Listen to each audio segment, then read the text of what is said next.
With changing times, telecom service has become as important as Bijli, Sadak, Pani, Shiksha and Suraksha and Swasthya. It has become the primary medium of internet access, and telecom has retained its pole position in communications. But it has simultaneously emerged as important medium for consuming content for entertainment, education, news, and almost all sectors. COVID has accelerated this pace of digitization and virtualization.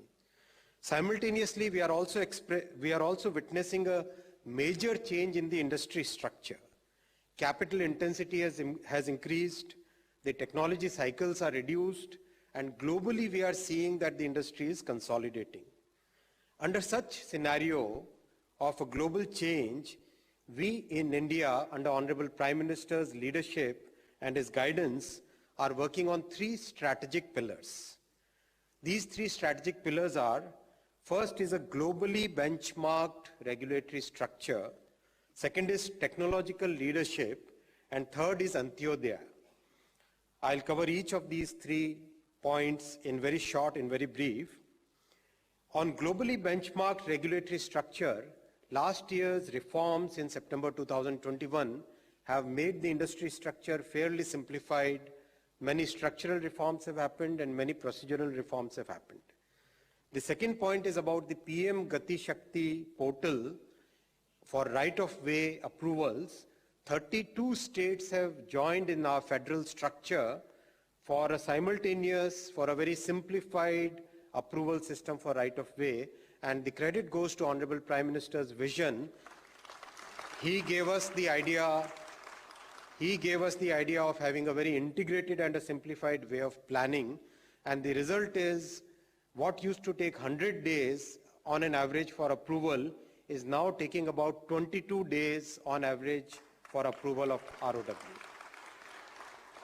There are many more reforms in the wing. As Honorable MOS said, the WPC reform should be ready within next few weeks, and that should come in front of all the stakeholders. Much more simplification is needed, and we are working on it. The second is about technological leadership.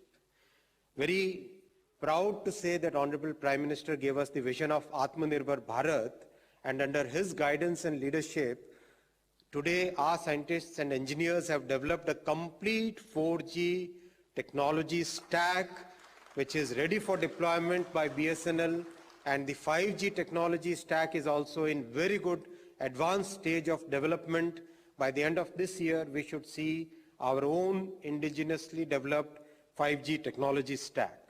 The stack will have complete ecosystem for development, which includes a 5G test bed, which Honorable Prime Minister will release today, will inaugurate today, complete ecosystem for product development. If you go to the Sanchar Bhavan on the 13th floor, there is an exhibition going. I invite all dignitaries present here to go and see it. Our own Indian companies have displayed their products and services, and the product quality is phenomenal. It's world standard. ITU Innovation Area Office has been opened in India. That's a great step. That's a recognition of our soft power. We are also very proud and happy to share that first time in the entire journey of mobile telephony, the Indian IPR has been recognized and included in the 3GPP Release 17 as a mandatory standard. That's the first step in the global table where all the big standard makers sit. So this is the path towards technological leadership. It doesn't stop here. This will continue in its journey. Third strategic pillar, as I said, is the Antyodaya, Honorable Prime Minister's vision of Sabka Saath, Sabka Vikas.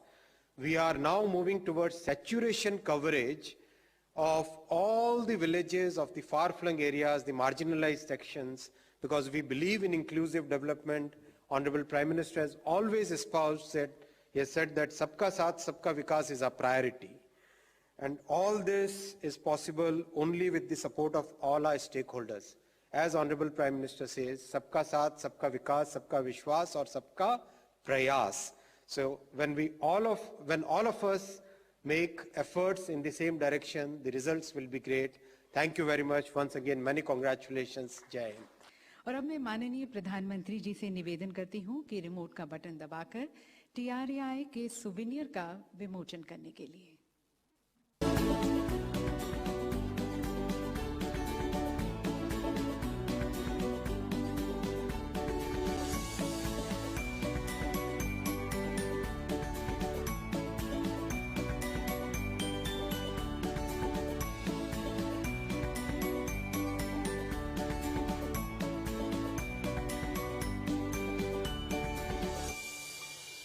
So we have tried to capture all this glorious years of TRAI and also looking into the future prospects with 5G and also India becoming Atmanirbhar in the form of a short film which is entitled Telecom Evolution in the Atmanirbhar Bharat 5G and Future Prospects.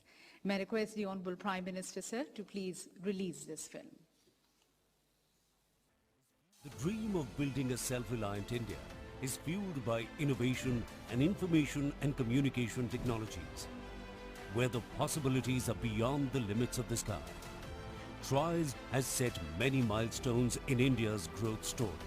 TRAI is now celebrating 25 years of its contribution to the nation. Along with 75 years of independence, Azadi Ka Amrit Mahotsav, the government led by Shri Narendra Modi has leveraged technology to enhance ease of living and encourage transparency in governance. We are using digital technology to transform lives in all sectors of governance, from health and welfare to inclusion and empowerment. देश में strong 5G ecosystem ने इसे जुड़ी हुई design lead manufacturing के लिए भी budget में PLI स्कीम्स प्रपोज की गई है।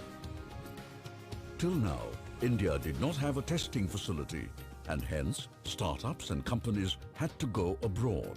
With a fund of 224 crore rupees, more than 300 engineers and 40 scientists across 8 institutes collaborated to develop a complete end-to-end 5G testbed facility. The testbed has all the components of the 5G network, ranging from the antennas, radios, the base stations, to the core network at the heart of the systems. It is a fitting testimony to the abilities of India at 75 that the entire hardware and software for the solution has been designed and successfully developed by our young engineers spread across the country.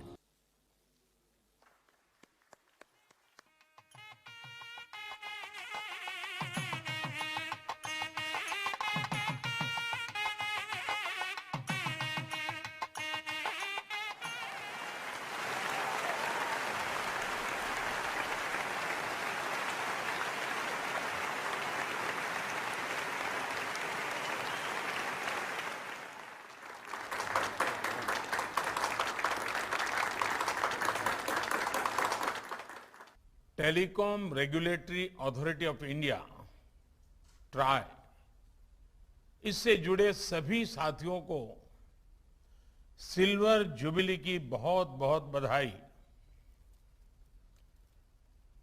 ये सुखद संयोग है कि आज आपकी संस्था ने 25 साल पूरे किए हैं। तब देश आजादी के अमृत काल में अगले 25 वर्षों के रोड मैप पर काम कर रहा है, नए लक्ष्य तय कर रहा है। थोड़ी देर पहले मुझे देश को अपना खुद से निर्मित 5G टेस्टबेड राष्ट्र को समर्पित करने का अवसर मिला है। ये टेलीकॉम सेक्टर में क्रिटिकल और आधुनिक टेक्नोलॉजी की आत्मनिर्भरता की दिशा में एक अहम कदम है। मैं इस प्रोजेक्ट से जुड़े सभी साथियों को, हमारे IITs को बहुत बहुत बधाई देता हूं। साथ ही मैं देश के युवा साथियों को, रिसर्चर्स और कंपनीज को आमंत्रित करता हूं कि वो टेस्टिंग फैसिलिटी का उपयोग 5G टेक्नोलॉजी के निर्माण के लिए करें। विशेष रूप से हमारे स्टार्टअप्स के लिए अपने प्रोडक्ट टेस्ट करने का ये बहुत बड़ा अवसर है।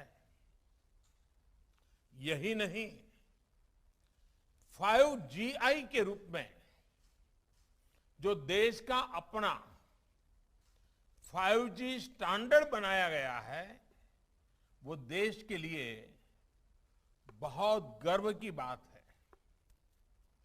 ये देश के गांवों में 5G टेक्नोलॉजी पहुंचाने और उस काम में बहुत बड़ी भूमिका निभाएगा। साथियों, 21वीं सदी के भारत में कनेक्टिविटी देश की प्रगति की गति को निर्धारित करेगी। इसलिए हर स्तर पर कनेक्टिविटी को आधुनिक बनाना ही होगा और इसकी बुनियाद का काम करेंगे आधुनिक इंफ्रास्ट्रक्चर का निर्माण, आधुनिक टेक्नोलॉजी का ज्यादा से ज्यादा इस्तेमाल। 5G टेक्नोलॉजी भी देश की गवर्नेंस में, ease of living, ease of doing business, इन अनेक विषयों में सकारात्मक बदलाव लाने वाली है। इससे खेती, स्वास्थ्य, शिक्षा, इंफ्रास्ट्रक्चर और लॉजिस्टिक्स हर सेक्टर में ग्रोथ को बल मिलेगा। इससे सुविधा भी बढ़ेगी और रोजगार के भी नए अवसर बनेंगे। अनुमान है कि आने वाले 1.5 दशक में 5G से भारत की अर्थव्यवस्था में $450 बिलियन का योगदान होने वाला है। यानी ये सिर्फ इंटरनेट की गति नहीं, बल्कि प्रगति और एम्प्लॉयमेंट जनरेशन की गति को भी बढ़ाने वाला है। इसलिए 5G तेजी से रोल आउट हो, इसके लिए सरकार और इंडस्ट्री दोनों को कलेक्टिव एफर्ट्स की जरूरत है। इस दशक के अंत तक हम 6G सर्विस भी लॉन्च कर पाए, इसके लिए भी हमारी टास्क फोर्स काम करना शुरू कर चुकी है। साथियों, हमारा प्रयास है कि टेलीकॉम सेक्टर और 5G टेक्नोलॉजी में हमारे स्टार्टअप्स तेजी से तैयार हो, ग्लोबल चैंपियन बने। हम अनेक सेक्टर्स में दुनिया के एक बड़े डिजाइन पावर हाउस है। टेलीकॉम इक्विपमेंट मार्केट में भी भारत के डिजाइन चैंपियंस का सामर्थ्य हम सभी जानते हैं। अब इसके लिए जरूरी R&D इंफ्रास्ट्रक्चर और प्रक्रियाओं को आसान बनाने पर हमारा विशेष फोकस है और इसमें आप सबकी भी बहुत बड़ी भूमिका है। साथियों, आत्मनिर्भरता और स्वस्थ स्पर्धा कैसे समाज में, अर्थव्यवस्था में मल्टीप्लायर इफेक्ट पैदा करती है, इसका एक बेहतरीन उदाहरण हम सब गर्व से कह सकते हैं हमारा टेलीकॉम सेक्टर है। हम जरा पुरानी तरफ नजर करें, 2G का काल, 2G का काल यानी निराशा, हताशा, करप्शन, पॉलिसी पैरालिसिस, और आज उस कालखंड से बाहर निकलकर देश ने 3G से 4G और 5G और 6G तक की तरफ तेजी से कदम बढ़ाए हैं। ये ट्रांजिशन बहुत स्मूथली, बहुत ट्रांसपेरेंसी के साथ हो रहा है और इसमें TRAI की बहुत महत्वपूर्ण भूमिका रही है। रिट्रोस्पेक्टिव टैक्सेशन हो या AGR जैसे मुद्दे, जब भी इंडस्ट्री के सामने चुनौतियां आई हैं तो हमने उतनी ही गति से रिस्पॉन्ड करने का प्रयास किया है और जहां जहां जरूरत पड़ी हमने रिफॉर्म भी किया है। ऐसे ही प्रयासों ने एक नया विश्वास पैदा किया। इसी का परिणाम है कि 2014 से पहले एक दशक से ज्यादा समय में जितना FDI टेलीकॉम सेक्टर में आया है उसमें 1.5 गुना से अधिक सिर्फ इन 8 सालों में आया है। भारत के पोटेंशियल पर इन्वेस्टर्स के इसी सेंटिमेंट्स को मजबूत करने की जिम्मेदारी हम सभी पर है।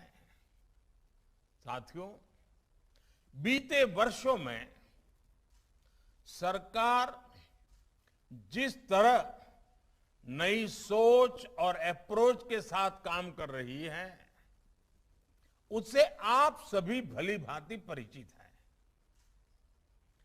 साइलोज वाली सोच से आगे निकलकर अब देश whole of the government approach के साथ आगे बढ़ रही है।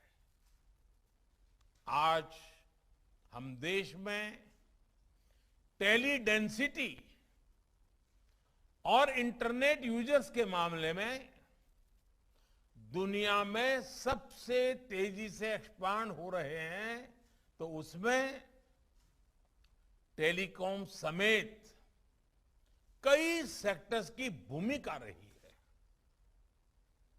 सबसे बड़ी भूमिका इंटरनेट की है। 2014 में जब हम आए तो हमने सबका साथ, सबका विकास और इसके लिए टेक्नोलॉजी के व्यापक उपयोग को अपनी प्राथमिकता बनाया। इसके लिए सबसे जरूरी ये था कि देश के करोड़ों लोग आपस में जुड़े, सरकार से भी जुड़े, सरकार की भी सभी इकाइयां, चाहे केंद्र हो, राज्य हो, स्थानीय स्वराज संस्थाएं हो, वे भी एक प्रकार से एक ऑर्गेनिक इकाई बन करके आगे बढ़े, आसानी से कम खर्च में जुड़े, बिना करप्शन के सरकारी सेवाओं का लाभ ले सकें। इसलिए हमने जनधन, आधार, मोबाइल की ट्रिनिटी को डायरेक्ट गवर्नेंस का माध्यम बनाना तय किया। मोबाइल गरीब से गरीब परिवार की भी पहुंच में हो, इसके लिए हमें देश में ही मोबाइल फोन की मैन्युफैक्चरिंग पर बल दिया। परिणाम ये हुआ कि मोबाइल मैन्युफैक्चरिंग यूनिट्स दो से बढ़कर 200 से अधिक हो गई। आज भारत दुनिया का सबसे बड़ा मोबाइल फोन मैन्युफैक्चरर है और जहां हम अपनी जरूरत के लिए फोन इंपोर्ट करते थे, आज हम मोबाइल एक्सपोर्ट के नए रिकॉर्ड बना रहे हैं। साथियों, मोबाइल कनेक्टिविटी बढ़ाने के लिए जरूरी था कि कॉल और डेटा महंगा ना हो। इसलिए टेलीकॉम मार्केट में हेल्दी कंपटीशन को हमने प्रोत्साहन किया।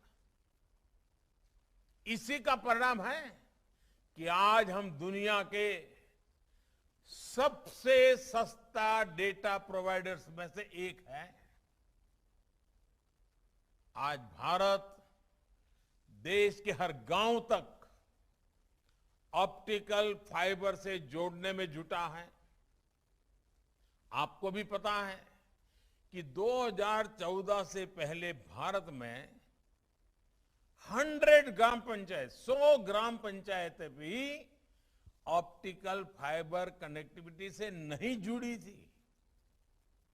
आज हम करीब 2.25 लाख ग्राम पंचायतों तक ब्रॉडबैंड कनेक्टिविटी पहुंचा चुके हैं।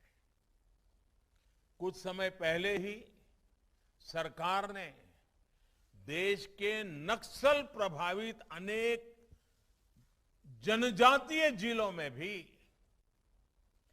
4G कनेक्टिविटी पहुंचाने की बहुत बड़ी योजना को स्वीकृति किया है। ये 5G और 6G टेक्नोलॉजी के लिए भी अहम है और मोबाइल और इंटरनेट के दायरे का भी इससे विस्तार होगा। साथियों, फोन और इंटरनेट तक ज्यादा से ज्यादा भारतीयों की पहुंच ने भारत के एक बहुत बड़े पोटेंशियल को खोल लिया है। इसने देश में एक सशक्त डिजिटल इंफ्रास्ट्रक्चर की नींव रखी है। इसने देश में सर्विस की एक बहुत बड़ी डिमांड पैदा की है। इसका एक उदाहरण देश के कोने कोने में बनाए गए 4 लाख कॉमन सर्विस सेंटर्स हैं। इन कॉमन सर्विस सेंटर्स में आज सरकार की सैकड़ों सर्विसेज गांव के लोगों तक पहुंच रही हैं। ये कॉमन सर्विस सेंटर्स लाखों युवाओं को रोजगार का भी माध्यम बने हैं। मैं पिछले दिनों गुजरात में एक कार्यक्रम में गया था। वहां दाहोद जिला जो जनजातीय क्षेत्र है, आदिवासी विस्तार है, वहां का एक दिव्यांग कपल मिला मुझे। वो कॉमन सर्विस सेंटर चलाते हैं। उन्होंने कहा मैं दिव्यांग था तो मुझे ये थोड़ी मदद मिल गई और मैंने शुरू किया और आज वो 28-30 हजार रुपया आदिवासी क्षेत्र के दूर दराज गांव में कॉमन सर्विस सेंटर से कमा रहे हैं। मतलब ये हुआ कि आदिवासी क्षेत्र के नागरिक भी ये सेवाएं क्या है, ये सेवाएं कैसे ली जाती है, ये सेवा कितनी सार्थक है, इसको भी जानते हैं। और एक दिव्यांग कपल वहां छोटे से गांव में लोगों की सेवा भी करता है, रोजी रोटी भी कमाता है। ये डिजिटल टेक्नोलॉजी किस प्रकार से बदलाव ला रही है। साथियों, हमारी सरकार टेक्नोलॉजी को निरंतर अपग्रेड करने के साथ साथ देश के डिलीवरी सिस्टम को भी लगातार सुधार रही है। इसने देश में सर्विस और मैन्युफैक्चरिंग दोनों से जुड़े स्टार्टअप इकोसिस्टम को बल दिया है। ये भारत को दुनिया का तीसरा सबसे बड़ा स्टार्टअप इकोसिस्टम बनाने के पीछे एक अहम कारण है। साथियों, ये whole of the government approach हमारे ट्राई जैसे तमाम रेगुलेटर्स के लिए भी वर्तमान और भविष्य की चुनौतियों से निपटने के लिए अहम है। आज रेगुलेशन सिर्फ एक सेक्टर की सीमाओं तक सीमित नहीं है। टेक्नोलॉजी अलग अलग सेक्टर्स को इंटरकनेक्ट कर रही है। इसलिए आज कोलैबोरेटिव रेगुलेशन की जरूरत हुई हर कोई स्वाभाविक रूप से अनुभव कर रहा है। इसके लिए जरूरी है कि तमाम रेगुलेटर्स साथ आए, कॉमन प्लेटफॉर्म तैयार करें और बेहतर तालमेल के साथ समाधान निकालें। मुझे पूरा विश्वास है कि इस कॉन्फ्रेंस से इस दिशा में महत्वपूर्ण समाधान निकल करके आएगा। आपको देश के टेलीकॉम कंज्यूमर्स के इंटरेस्ट की भी सुरक्षा करनी है और दुनिया के सबसे आकर्षक टेलीकॉम मार्केट की ग्रोथ को भी प्रोत्साहित करना है। टीआरआई की सिल्वर जुबिली कॉन्फ्रेंस हमारी आजादी के अमृतकाल की ग्रोथ को गति देने वाली हो, ऊर्जा देने वाली हो, नया विश्वास पैदा करने वाली हो, एक नई छलांग मारने के सपने देखने वाली हो और साकार करने के संकल्पों वाली हो। इसी कामना के साथ आप सभी का बहुत बहुत आभार। आप सबको अनेक अनेक शुभकामनाएं। बहुत बहुत धन्यवाद।